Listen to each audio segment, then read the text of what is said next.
السلام عليكم ورحمة الله وبركاته. إن الحمد لله نحمده ونستعينه ونستغفره ونعوذ بالله من شرور أنفسنا ومن سيئات أعمالنا. من يهده الله فلا مضل له ومن يضلل فلا هادي له. أشهد أن لا إله إلا الله وحده لا شريك له وأشهد أن محمدا عبده ورسوله وبعد. Terakhir tentang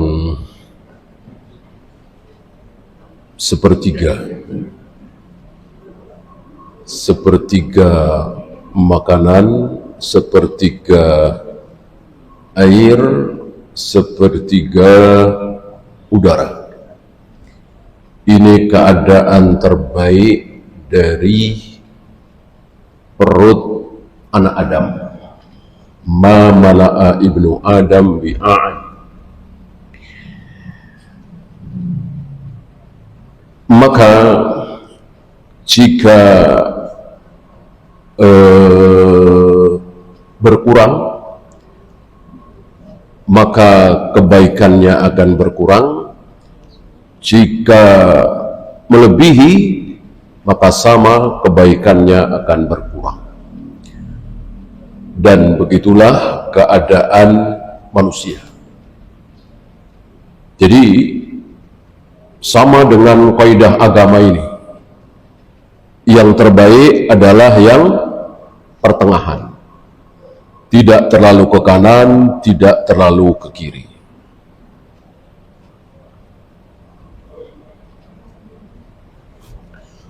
Oleh karena itu, hampir setiap ulama ketika membahas tentang sedekah misalnya, keutamaan sedekah, selalu diikuti dengan bab tercelanya minta-minta. Ketika membahas tentang keberanian, maka diikuti dengan pembahasan tentang lembutnya hati, dan begitu seterusnya. Islam menjadikan manusia itu berada di tengah-tengah. Ambil contoh Abu Bakar dan Umar. Abu Bakar terkenal sebagai sahabat yang lembut, penyayang, pemaaf, bukan berangasan, bukan orang yang ingin menyelesaikan permasalahan dengan kekerasan. Ini kebalikan dari Umar. Kebalikan dari Umar bin Khattab. Umar bin Khattab sepertinya semua orang tahu, keras, menyelesaikan sesuatu ya dengan kekerasan. Maka ketika para sahabat hijrah ke Madinah dengan sembunyi-sembunyi, termasuk Rasul dan Abu Bakar kan sembunyi-sembunyi, sampai ada peristiwa Gua Thur dan seterusnya, itu karena sembunyi-sembunyi. Umar teriak dengan mengatakan, besok aku mau hijrah ke Madinah. Siapa yang ingin istrinya jadi janda, siapa yang ingin anaknya jadi yatim, cegatlah aku. Tanpa sembunyi-sembunyi. Berbeda dengan sahabat-sahabat yang lain. Nah, eh, 23 tahun mereka berdua dididik, ditarbiyah, dinasihati, diberi ilmu oleh Nabi sallallahu alaihi wasallam. Nabi wafat, kaum muslimin dipimpin oleh Abu Bakar. Muncullah orang-orang yang tidak mau membayar zakat.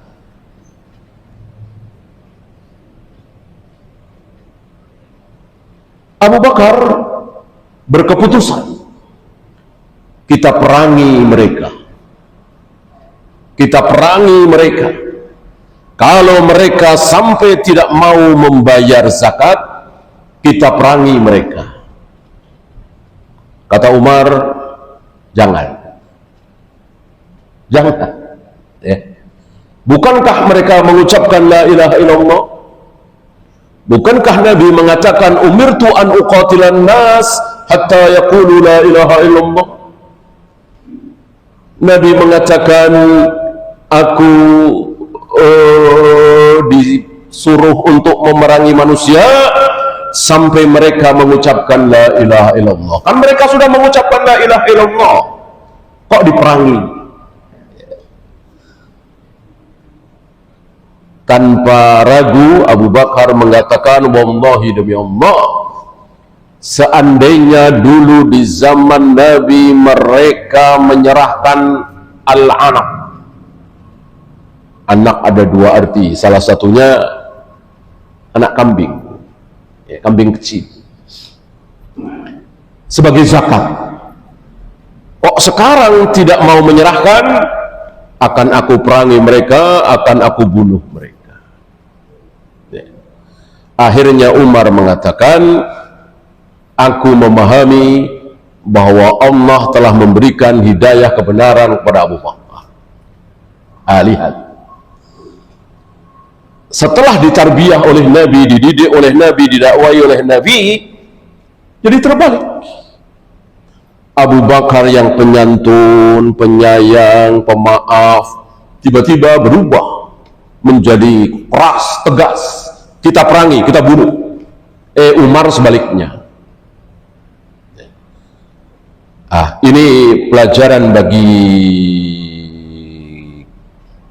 antum yang mungkin misalnya temperamen, emosian, atau penakut, atau mungkin bakhil, jangan pernah menyerah dengan mengatakan ini sifat saya, ini bawaan bayi, ini kodrat saya.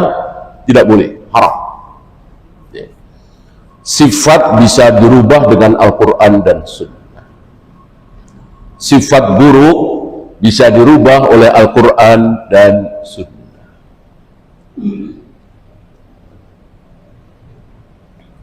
Yang terlalu ke kanan dikembalikan ke tengah, yang terlalu ke kiri dikembalikan ke tengah, sehingga pas, ummatan wasata.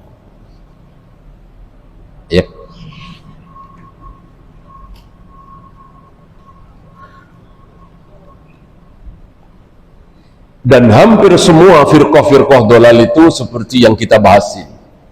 Kalau tidak terlalu ke kanan, ya terlalu ke kiri. Yang satu pasrah kepada takdir, yang satu mengatakan nggak ada takdir. Takdir bukan ciptaan Allah, bukan maunya Allah, tapi maunya kita.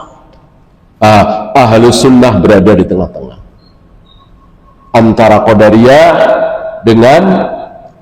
dengan apa? Yang pasrah kepada takdir.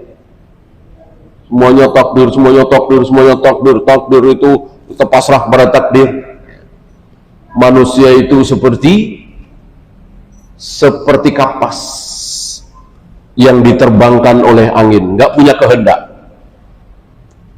Maka orang yang sedang sholat berarti dia sedang dipaksa oleh Allah untuk sholat. Orang yang sedang mabuk berarti dia sedang dipaksa oleh Allah untuk mabuk. Apa ini? Jabariyah. Jabariyah. Jadi Jabar, dipaksa, dua-duanya sesat.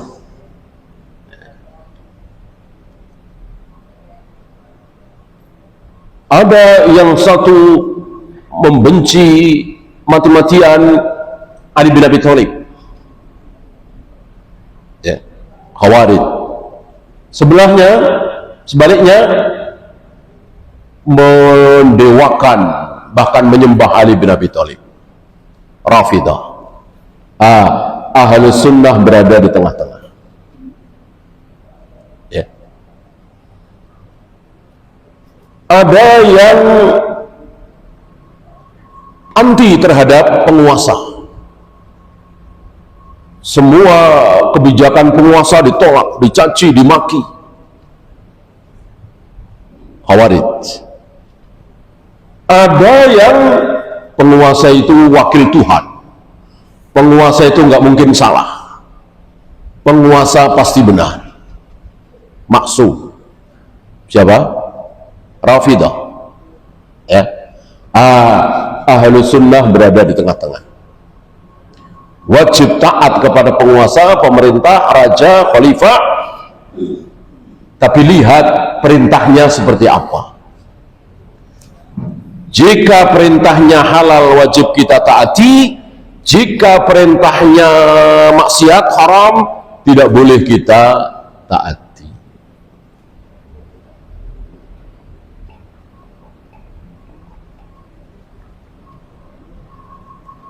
Begitulah Ahlus Sunnah.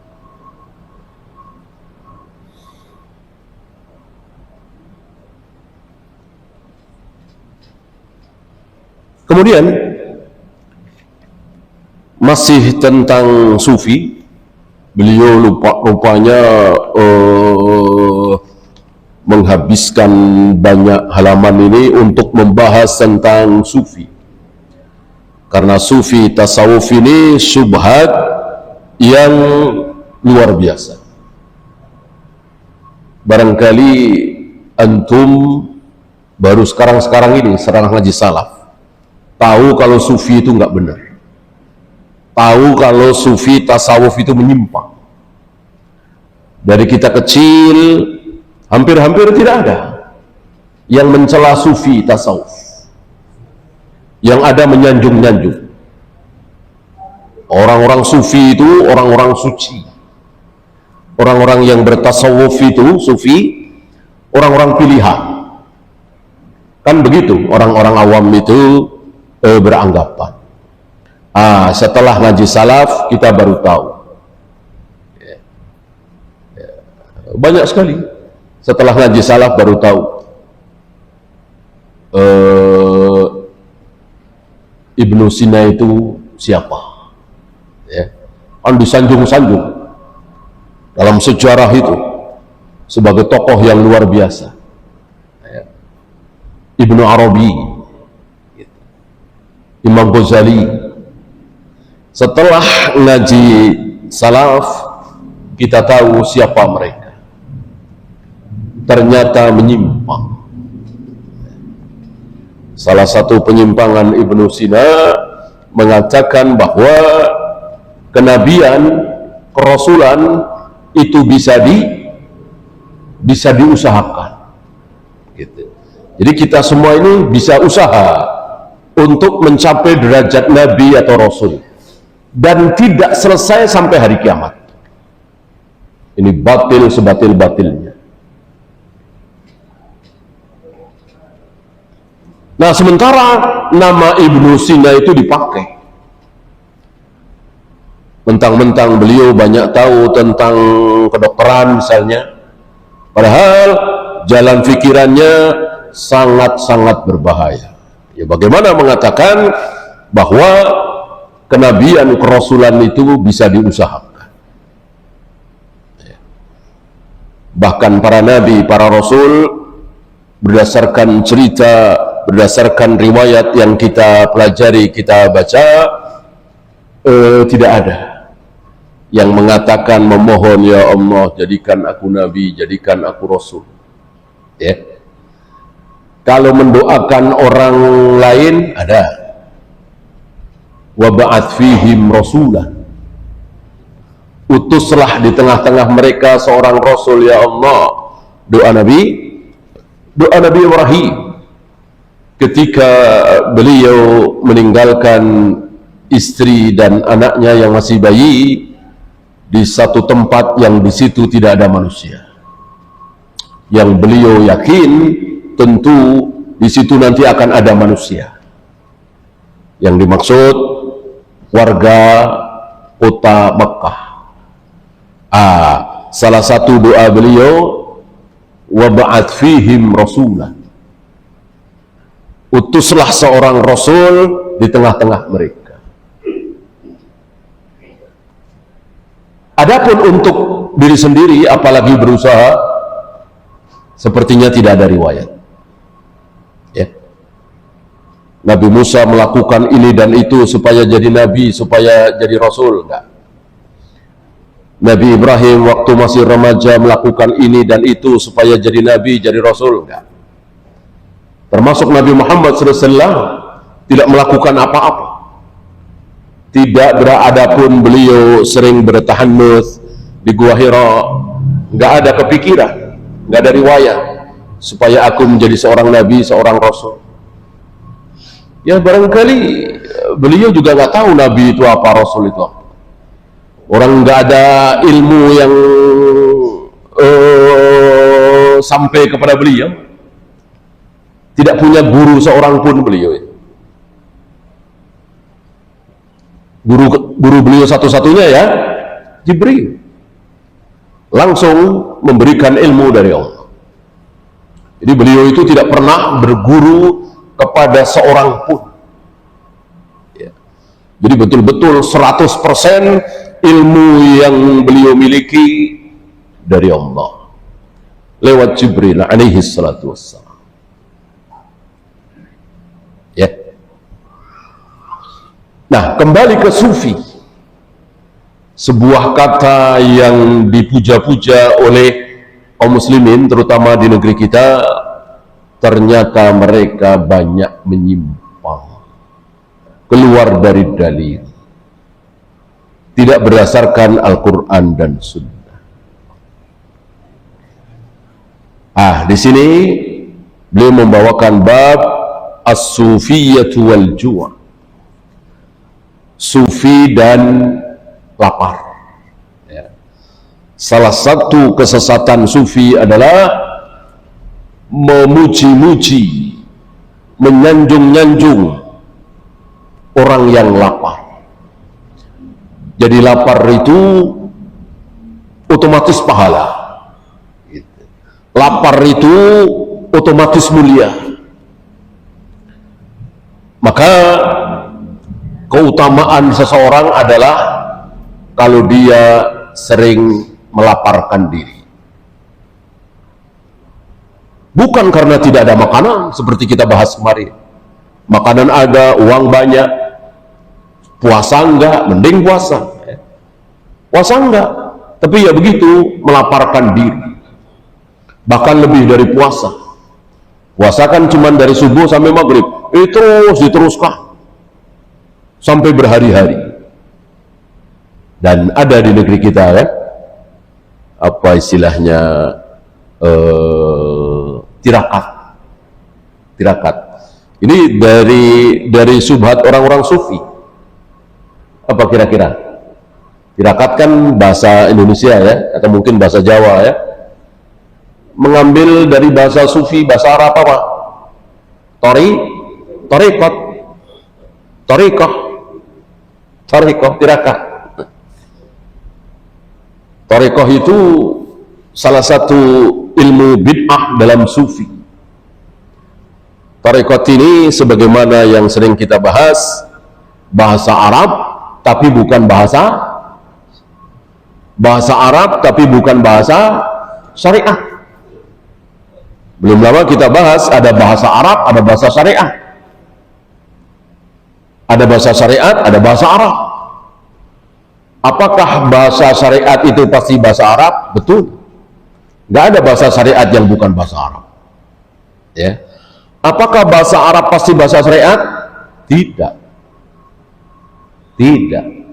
Banyak sekali bahasa Arab itu kan ratusan ribu, bahkan jutaan. Apakah semua syariat semua? Ya tidak.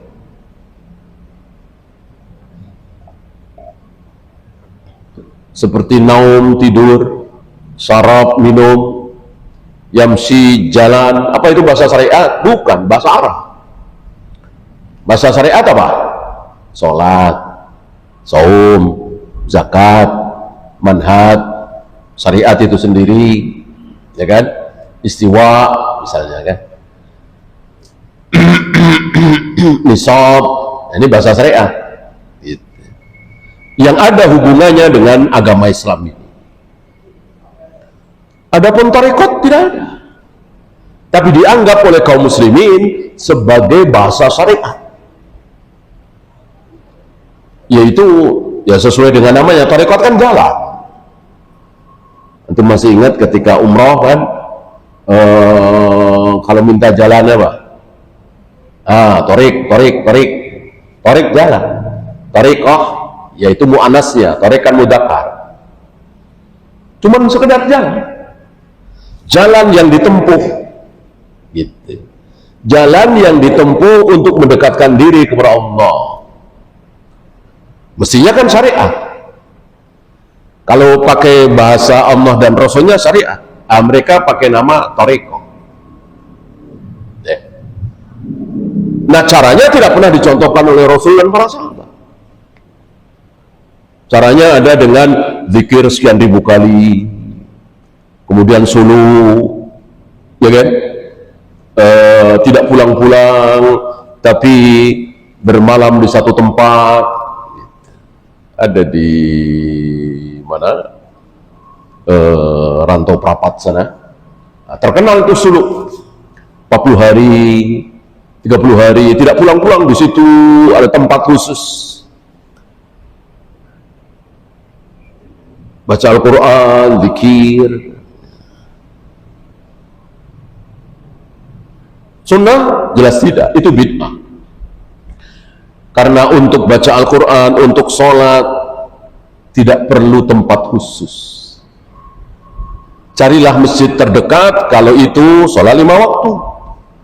Sholatlah di rumah dan di mana saja, kalau itu sholat sunnah. Yang terbaik di rumah tentu. Ngapain cari tempat khusus? Kecuali boleh tempat khusus untuk ibadah, boleh. Ada berapa? Ada 3. Maka di luar yang 3 ini haram kita sengaja datangi. Saya mau ibadah di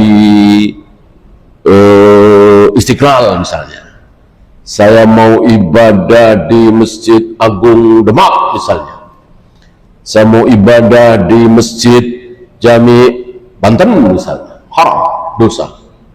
Kecuali 3 masjid itu. La tusaddur rihal illa ila thalathati masajid.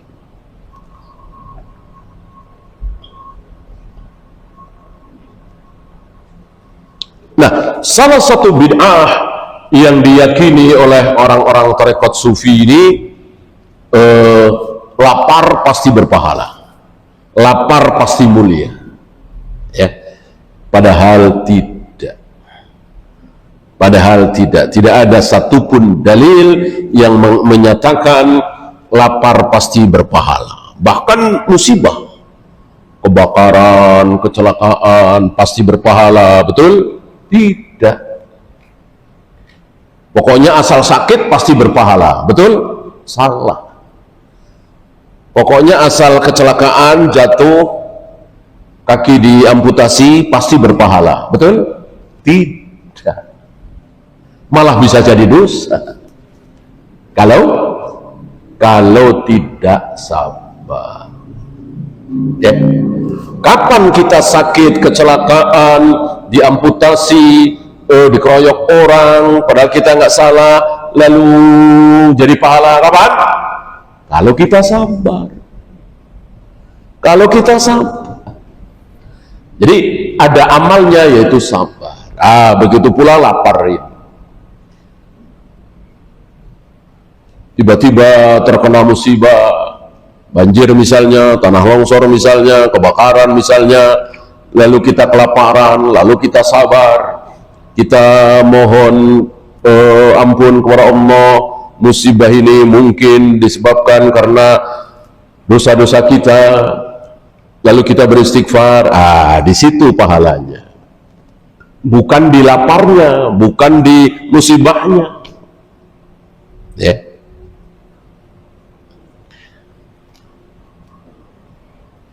Sampai mereka menggemarkan lapar ini kepada para pemuda, ya.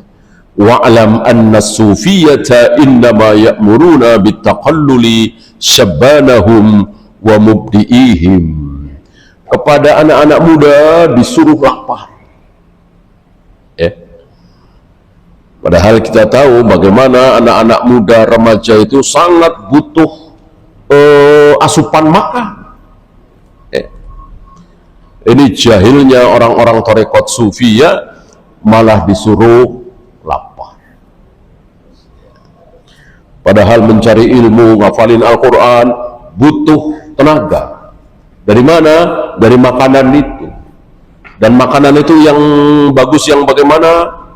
Lihat Nabi, ada susu, ada madu, ada daging.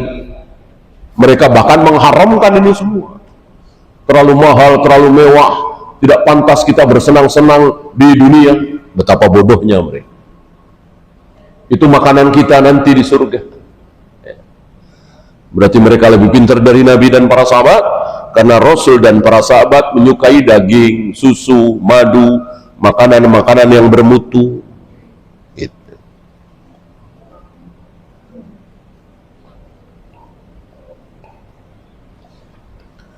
Ada kisah dari Ahmad bin Hanbal. Sa'alahu Uqbah bin Mukrim. Beliau ditanya oleh Uqbah bin Mukrim, salah satu muridnya, ya. Haula'il ladzina ya'kuluna qalilan wa yuqalliluna min mad'amihim. Ada orang-orang, ini di zaman beliau sudah muncul, ya. Di zaman Imam Ahmad sudah muncul orang-orang sufi ini. Di zaman sahabat belum ada, di zaman tabi'in awal sepertinya belum ada. Di zaman beliau ini atba'ut tabi'in atau yang tobakot terakhir, ya, kan ada 3 tobakot, sudah muncul. Haula'il ladzina ya'kuluna qalilan. Ada satu kelompok kaum muslimin yang mengajarkan untuk sedikit makan, bukan puasa, ya, sedikit makan sangat sederhana. Waqal, dijawab oleh Imam Ahmad, ma yu'jibuni, aku tidak kagum. Ya. Orang-orang awam yang tidak berilmu mungkin kagum, oh hebat. Kata Imam Ahmad, aku nggak kagum. Sami'tu Abdurrahman ibn Mahdi yaqul. Lalu beliau membawakan ucapan gurunya Abdurrahman bin Mahdi, fa'ala qaumun hadza faqata'ahum 'anil fardi. Ada sekelompok orang yang melakukan ini, meminimkan makanan sedikit sekali. Lalu apa yang terjadi? Meninggalkan kewajiban. Mungkin tidak sholat berjamaah di masjid, mungkin tidak jumatan, tidak jihad, kewajiban-kewajiban terbengkelai. Gara-gara apa? Gara-gara sengaja tidak mau makan, padahal tidak puasa dan padahal ada.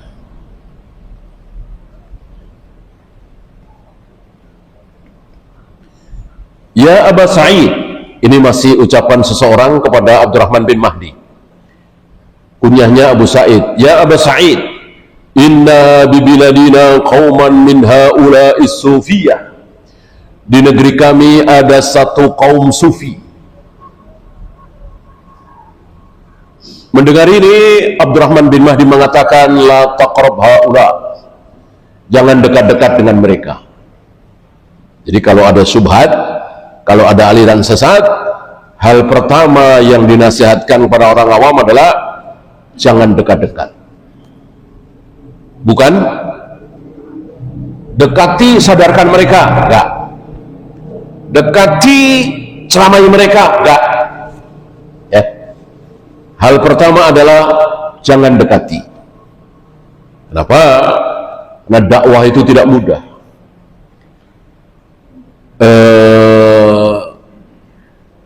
Tidak ada iqamatul hujjah kecuali utusan resmi penguasa. Sebagaimana Ibn Abbas, utusan resmi penguasa yaitu Khalifah Ali bin Abi Thalib untuk iqamatul hujjah kepada orang-orang Khawarij. Ya.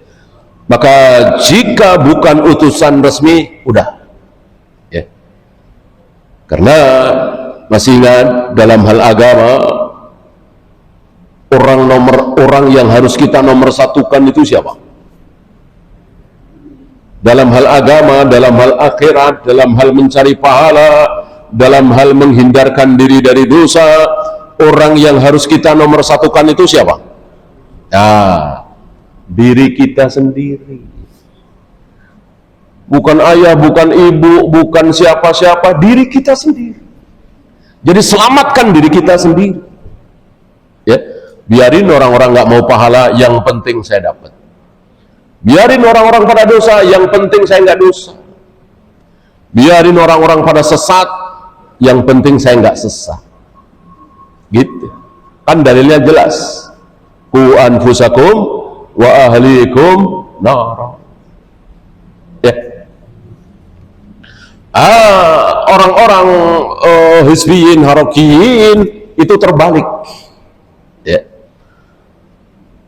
Dirinya sendiri bahkan keluarganya tidak diperhatikan, kurang diperhatikan, malah mikirin wali kotanya, gubernurnya, presidennya, ya, orang lain. Biarin aja. Pikirkan diri kita, ku anfusakum wa ahlikum nar, kemudian keluarga kita, anak istri kita. Ya. Maka banyak dari kita tertipu oleh syaitan, membahas kemungkaran rajanya, khalifahnya, presidennya, membahas kesalahan-kesalahan gubernurnya, wali kotanya dibahas. Dirinya sendiri hampir setiap sholat subuh kesiangan, nggak berjamaah di masjid. Ya, jarang sholat berjamaah di masjid. Ya, bahkan kadang dia biarkan istrinya atau anaknya tidak menutup aurat. Lalu dia membahas tentang kesalahan wali kotanya, gubernurnya, presidennya. Ini betapa lihainya setan iblis menggoda kita, menipu kita. Seolah-olah sedang jihad. Ketika sedang membicarakan kesalahan presiden, raja, khalifah, gubernur, wali kota, seolah-olah sedang berjihad. Gitu ya. Sementara dia lupakan anak istrinya, bahkan dia sendiri. Dia potongin jenggotnya, ya. Kadang dia berpakaian isbal, dia masih melakukan perbuatan-perbuatan maksiat. Dia bicarakan kemaksiatan pemimpinnya. Fa inna qad ra'ayna min haula'i qauman akhrajahumul amru ilal junud. Aku melihat mereka ini, tarekat-tarekat sufiah ini sampai menjadi gila. Sampai menjadi gila. Ya. Mungkin antum pernah dapati di satu daerah itu yang ikut tarekat-tarekat tertentu jadi gila. Ya. Orang bilang itu gara-gara tanpa guru, ini gara-gara nggak kuat ilmu, ini gara-gara ini kan. Ilmu yang mereka pelajari salah. Zikir sekian ribu kali, sekian puluh ribu kali, amalan-amalan yang tidak pernah ada contoh dari Rasul dan para sahabat. Wa ba'duhum akhrajahum ila zindiqati, bahkan sampai kepada zindik. Zindik antum tahu ya, zindik sudah keluar dari Islam, sudah mengucapkan kalimat-kalimat kufur.